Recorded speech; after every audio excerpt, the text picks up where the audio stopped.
Comment choisir ses actions en bourse lorsqu'on est débutant? Bonjour à tous, moi c'est Fab et aujourd'hui je vais te donner 3 critères pour choisir ses actions lorsqu'on est débutant. Effectivement, il y a une multitude d'actions et lorsqu'on débute en bourse, c'est très facile de s'y perdre.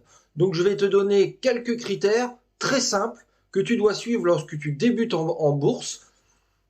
Aujourd'hui, je ne vais pas parler de chiffres, juste 3 conseils. Et en fin de vidéo, je te donnerai 5 actions qui répondent à ces critères. Et on commence tout de suite avec le premier conseil. Mon premier conseil, c'est d'investir dans une entreprise que tu connais personnellement. Quand tu débutes en bourse, ne va pas investir dans une entreprise que tu ne connais pas. Donc achète une action d'une entreprise que tu connais, donc tu comprends le business et tu sais ce qu'elle fait. Je vais te donner un exemple dans le secteur de l'énergie. Tu peux investir par exemple dans une action Total Energy, qui est une entreprise que tout le monde connaît en France, mais qui est une entreprise mondiale. Tu connais ce que fait Total Energy, tu sais ce qu'elle fait dans le domaine de l'énergie. Et inversement, si je te propose une entreprise qui s'appelle Pembina Pipeline, la majorité des gens ne sait pas ce que c'est Pembina Pipeline, qui est une entreprise qui aussi intervient dans le secteur de l'énergie, qui est une très bonne entreprise. Mais si tu débutes en bourse, il vaut mieux privilégier les entreprises dans lesquelles tu connais et dans lesquelles tu as confiance. Dans mon exemple, si tu as le choix entre Total Energy et Pembina Pipeline, il vaut mieux aller sur une entreprise que tu connais, donc généralement Total Energy. Deuxième critère, lorsque tu veux choisir tes actions quand tu débutes en bourse, c'est d'investir dans des grosses entreprises.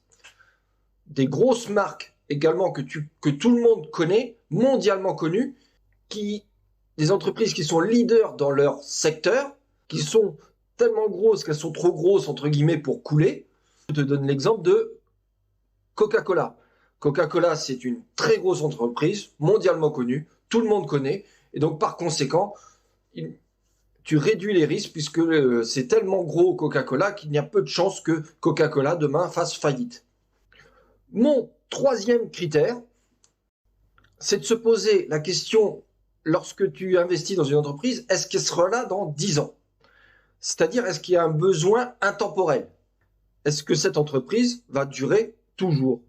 Et donc, il suffit de se poser la question, est-ce que l'entreprise dans laquelle j'investis sera là dans 10 ans? A contrario, de ne pas investir sur les tendances ou les effets de mode. Malgré ce qu'on ne sait pas ce qui va se passer dans 10 ans, tu as une idée déjà des entreprises qui vont rester compétitives dans les prochaines années. Par exemple, Apple. Personnellement, je pense que Apple va rester dans les prochaines années. Dans 10 ans, on sera à l'iPhone 25, mais je pense que Apple restera dans les prochaines années. Bien sûr, c'est à toi de te faire ta propre opinion. Donc voilà mes 3 conseils, mes 3 critères de base, c'est d'investir dans une entreprise que tu connais, que tu connais le business, d'investir dans des grosses entreprises leaders de leur marché et d'investir sur des entreprises qui vont durer dans le temps. Je te rajoute un petit conseil que si tu suis mes vidéos, j'en parle très souvent, c'est diversification. N'investis pas sur une seule action et sur une seule entreprise. Il faut multiplier les entreprises, bien sûr, en étant une quantité raisonnable, et surtout de diversifier suivant les secteurs d'entreprise. Exemple, si tu prends une action Société Générale, que tu achètes des actions BNP Paribas et des actions Crédit Agricole, ces entreprises sont dans le même secteur d'activité, le secteur bancaire. Donc dans le cas présent, il vaut mieux choisir une seule de ces entreprises et plutôt choisir des actions qui ne sont pas dans le secteur bancaire.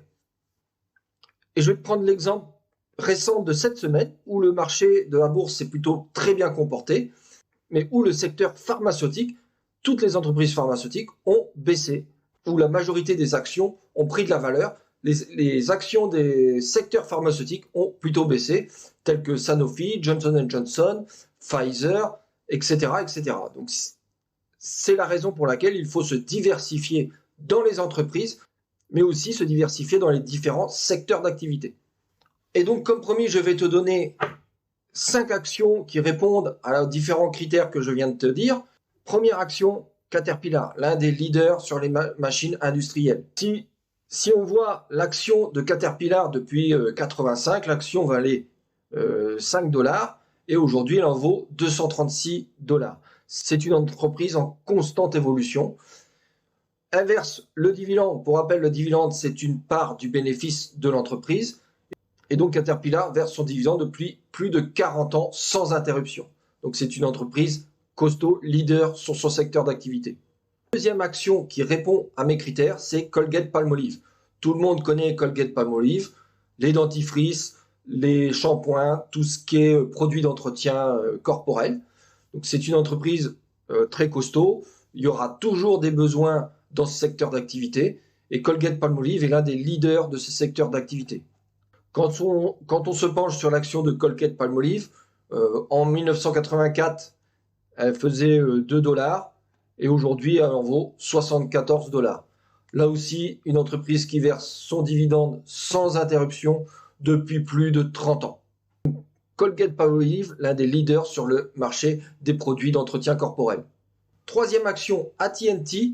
J'ai hésité à te la présenter parce que tout le monde ne connaît pas. AT&T, c'est le France Télécom américain, Orange maintenant. Donc AT&T, c'est très costaud, c'est le leader sur les télécoms aux États-Unis. Encore une fois, AT&T est essentiel aux États-Unis et ne va pas faire faillite demain. C'est vraiment une très grosse entreprise américaine. Si on se penche sur l'action de AT&T, c'est une action qui valait 4 $ en 1984, qui en vaut aujourd'hui 19 $, qui verse un dividende depuis plus de 30 ans sans interruption. Encore une fois, AT&T, c'est l'un des leaders des télécoms aux États-Unis. Et dans 10 ans, cette entreprise sera toujours là, puisqu'elle est essentielle aux États-Unis. Quatrième action, j'en ai parlé tout à l'heure, Coca-Cola. Bien sûr, l'incontournable Coca-Cola mondial, le leader des boissons sucrées, peu de concurrents, majoritairement Pepsi et très peu d'autres.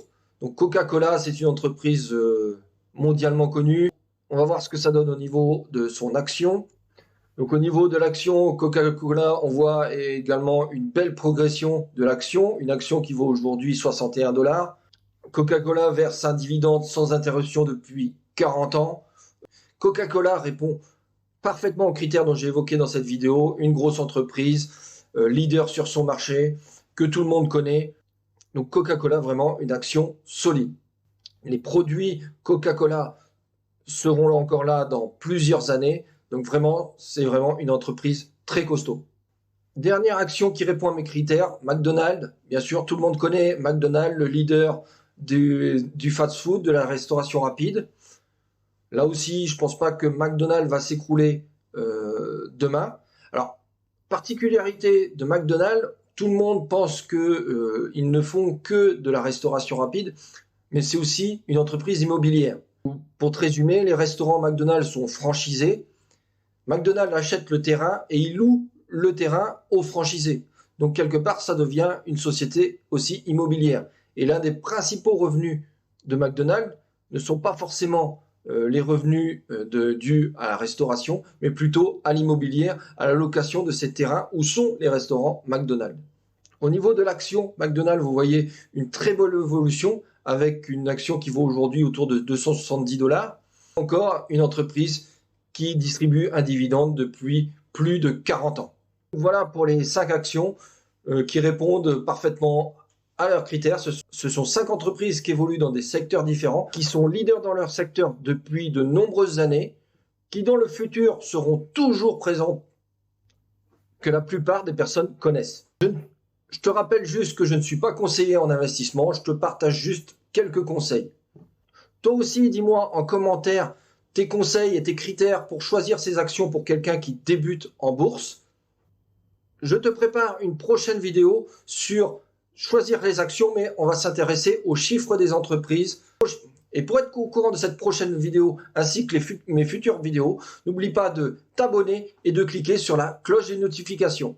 Et comme d'habitude, si tu as aimé la vidéo, n'oublie pas d'appuyer sur le pouce, ça m'aide et ça me donne de la force pour continuer ces vidéos. Sur ce, je te dis à très bientôt pour une prochaine vidéo. Ciao!